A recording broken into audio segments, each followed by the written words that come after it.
Hello, hello, me voici de retour de nouveau sur YouTube. Alors, après une longue période d'absence, et il est vrai que loin des yeux, loin du cœur, mais j'avais des travaux d'écriture à effectuer, à terminer, et comme on ne peut pas être partout en même temps, je devais prioriser, je devais faire des choix. J'avoue néanmoins que maintenant que ces travaux sont terminés, j'ai vraiment hâte de pouvoir reprendre ces vidéos avec vous et de vous présenter différents thèmes. Le thème d'aujourd'hui est un thème important qui est celui-ci. Qui êtes-vous? Qui es-tu? Mais auparavant, le jingle.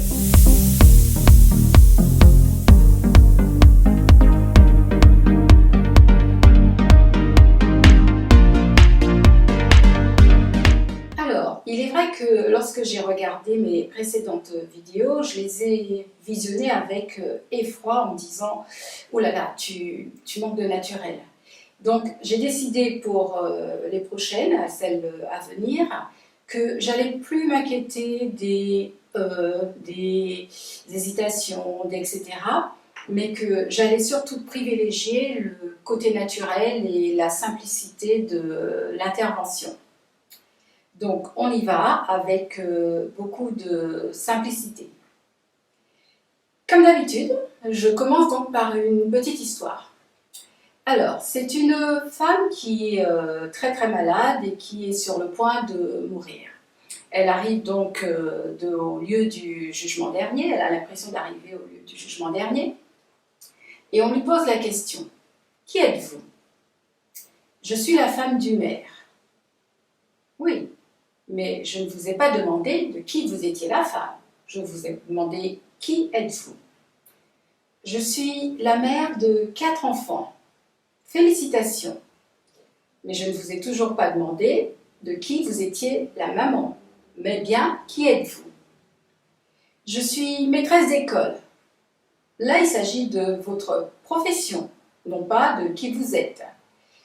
Je suis une femme qui a essayé de faire beaucoup de bien dans sa vie. J'étais dans des associations, j'ai essayé d'aider mon prochain. C'est très bien, félicitations de nouveau.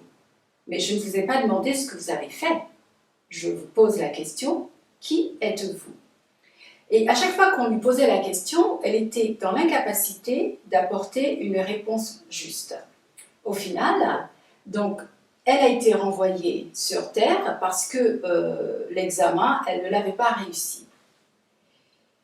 Cette femme, elle s'est remise sur pied et pour le reste de sa vie, elle a décidé de vivre en essayant de trouver qui elle était. Et l'idée donc de cette histoire est la suivante. L'important, ce n'est pas de savoir qu'est-ce que vous faites. L'important, ce n'est pas d'être telle ou telle personne. Ce qui compte, c'est d'être tout simplement. D'où la question, qui êtes-vous? Donc, nous allons développer ensemble, mais auparavant, j'aimerais vous inviter à vous abonner à ma page si ce n'est pas encore le cas, à liker et surtout à activer la petite cloche pour ne pas rater mes prochaines vidéos. Alors, il est vrai que c'est un sujet très complexe, parce que lorsque l'on cherche à savoir qui l'on est, cela induit la connaissance de soi. Or, comment prétendre connaître réellement l'entité homme, qui est d'une telle complexité, d'une telle subtilité, alors que nous sommes constitués d'un corps, d'un esprit et d'une âme? Donc, c'est un sujet sur lequel il faut faire preuve d'humilité. Néanmoins, la solution réside peut-être dans le fait qu'il ne faut pas l'aborder par uniquement l'esprit ou par la raison. L'idée serait plutôt de privilégier le ressenti et notre intériorité. Nous sommes très conditionnés par notre éducation, notre culture, la société. Et en fait, nous portons tous des masques.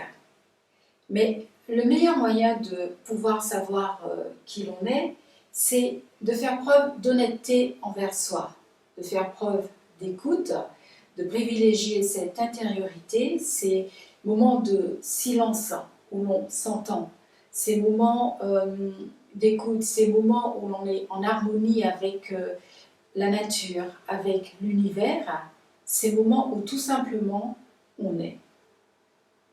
J'espère que cette réflexion vous aura été utile et surtout si vous pensez qu'elle peut aider d'autres personnes, je vous invite à la partager.